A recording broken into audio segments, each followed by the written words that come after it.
കാര്യം നടക്കണം.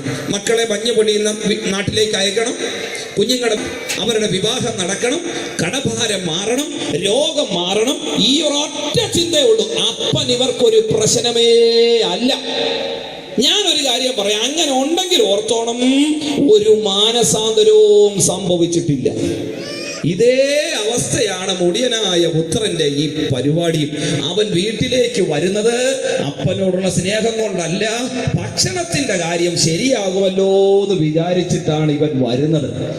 എന്റെ പ്രിയപ്പെട്ടവരെ, ഒരു കാര്യം ഞാൻ പറയാം, ഇവന്റെ വരവ് കണ്ടപ്പം അപ്പനും ഇത് മനസ്സിലായി. ഗുണപ്പെട്ടിട്ട് വരുന്നൊന്നും അല്ല, പ്രശ്നം വയറ്റിപ്പഴപ്പാണെന്നുള്ള കാര്യം അപ്പനും മനസ്സിലായി.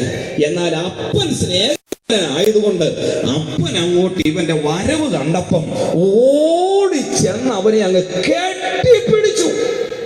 എന്താ ചെയ്തെന്ന്? ഓടിച്ചെന്ന് കെട്ടിപ്പിടിച്ചു, സ്നേഹചുംബനം ചെയ്തു, അവന് വീട്ടിലേക്ക് നടത്തി. അപ്പൊ അപ്പനോട് ഇവൻ പറഞ്ഞു, അപ്പ അവിടെ നിക്ക് എല്ലാം ചെയ്യാം. ഒരു രണ്ടു മൂന്ന് കാര്യങ്ങൾ പറയാനുണ്ട്, അത് തീരുമാനിച്ചിട്ടാണ് ഞാൻ വന്നേക്കുന്നത്. അത് പറയാതിരിക്കുന്നത് ശരിയല്ലല്ലോ. അപ്പ ഞാൻ പറയുന്ന കാര്യം ഒന്ന് കേട്ടെ. അപ്പൊ അപ്പൻ ചോദിച്ചു, എന്താ മോനെ? അപ്പൊ എനിക്ക് രണ്ടു മൂന്ന് കാര്യങ്ങൾ പറയാനുണ്ടെന്ന്. എന്തുവാ പറയണ്ടേ? ആദ്യം ഞാൻ പറയാം. എന്തൊക്കെയായിരുന്നു ഇവന്റെ തീരുമാനം? ആദ്യം അതൊന്ന് വായിച്ചേ. മുടിയനായ പുത്രൻ തീരുമാനിച്ച തീരുമാനം.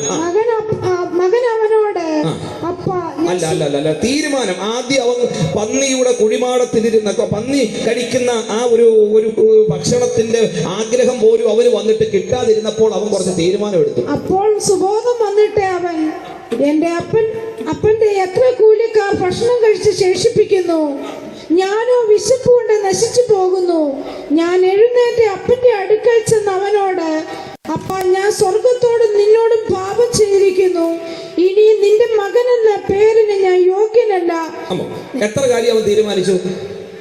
ഒന്ന്, അവൻ തീരുമാനിച്ച ഒന്നാമത്തെ തീരുമാനം, അപ്പാ നിന്നോടും സ്വർഗത്തോടും ഞാൻ. അപ്പൊ ഒന്നാമത്തെ തീരുമാനം എന്തായിരുന്നു? നിന്നോട് സ്വർഗത്തോട് ഞാൻ പാപം. മറന്നു പോകരുത്, ഇച്ചിരി കഴിയുമ്പോൾ ഞാൻ ഒന്നുകൂടെ ചോദിക്കും. നിന്നോട് സ്വർഗത്തോടും പാപം ചെയ്തു. ഇനി രണ്ടാമത്തെ തീരുമാനം, നിന്റെ മകനെന്ന് വിളിക്കപ്പെടാൻ ഞാൻ യോഗ്യനല്ല. ഇത് രണ്ടാമത്തെ തീരുമാനം. ഇനി മൂന്നാമത്തെ തീരുമാനം, നിന്റെ വേലക്കാരിൽ ഒരുത്തനെ പോലെ എന്നെ ആക്കണമേ. ഈ മൂന്ന് തീരുമാനം എടുത്തിട്ടാണ് ഇവൻ അവിടുന്ന് എഴുന്നേക്കുന്നത്. അപ്പൊ അപ്പനോട് ഇപ്പൊ അവൻ പറഞ്ഞെന്നറിയാം, അപ്പാ നീ എന്നെ സ്നേഹചുംബനം ചെയ്തു, എന്നെ സ്വീകരിച്ചു, പക്ഷേ വീട്ടിൽ കയറുന്നതിന് മുമ്പ് എനിക്ക് രണ്ടു മൂന്ന് കാര്യങ്ങൾ പറയാനുണ്ട്, എന്റെ തീരുമാനം. എന്നിട്ട് അവൻ ആ തീരുമാനം ആ വീടിന്റെ മുറ്റത്ത് വെച്ച് അപ്പനോട് പറയുക. ശ്രദ്ധിച്ച് കേട്ടോണേ, ആ തീരുമാനം പറഞ്ഞതൊന്ന് വായിച്ചേ.